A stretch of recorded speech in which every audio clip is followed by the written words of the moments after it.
তোমার সাথে আজকের দিন কাটিয়ে খুব ভালো লাগলো। আপনার সাথে সময় কাটিয়ে আমারও খুব ভালো লাগলো। এখন আপনি আপনি করবা? সরি সরি, এবার থেকে তুমি করে বলবো। আজ তাহলে আসি, কাল আবার দেখা হবে। অনন্যা, এটা নিয়ে গেলে না? ও দাও। এভাবে না। কিছু বলছো নাকি আব্বা? হ্যাঁ, সামনে সোমবার রামেশের সাথে তোর বিয়ে। রামেশাকে সাথে করে কলা বাজারটা করে আসিস। আমি বিয়ে করতে পারবো না, আমি অনন্যাকে ভালোবাসি। ওই ভিখারি বাচ্চার লেগে তুমি আমার মেয়েকে বিয়ে করবে না? আপনি কোনো চিন্তা করবেন না ভাই, ওর বিয়ে রামেশের সাথেই হবে। আপনি ওদের বিয়ের প্রস্তুতি নিন ভাই, কালকেই ওদের বিয়ে দেবো।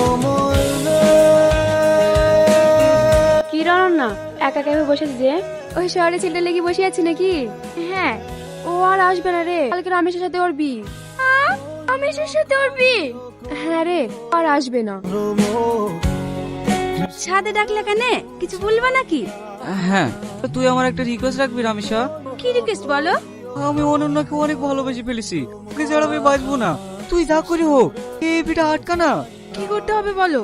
আমাকে এই বাড়ি থেকে পালিয়ে যেতে সাহায্য কর। অনন্যাকে নিয়ে আমি অনেক দূরে পালিয়ে যাবো। ঠিক আছে। অনন্যা, অনন্যা, রমেশা তুমি? আমার সাথে চলো।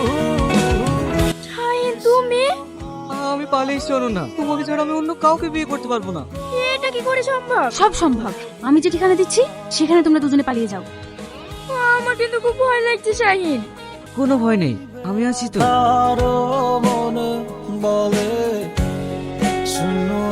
তুমি তুমি এই জায়গার খোঁজ পেলে কি করি?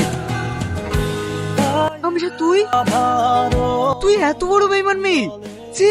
আমি তোমাকে অন্য কোনো মেয়ের সাথে সহ্য করতে পারবো না শাহিন, পারলে তুমি আমাকে ক্ষমা করে দিও। রাকেশ, অনন্যা!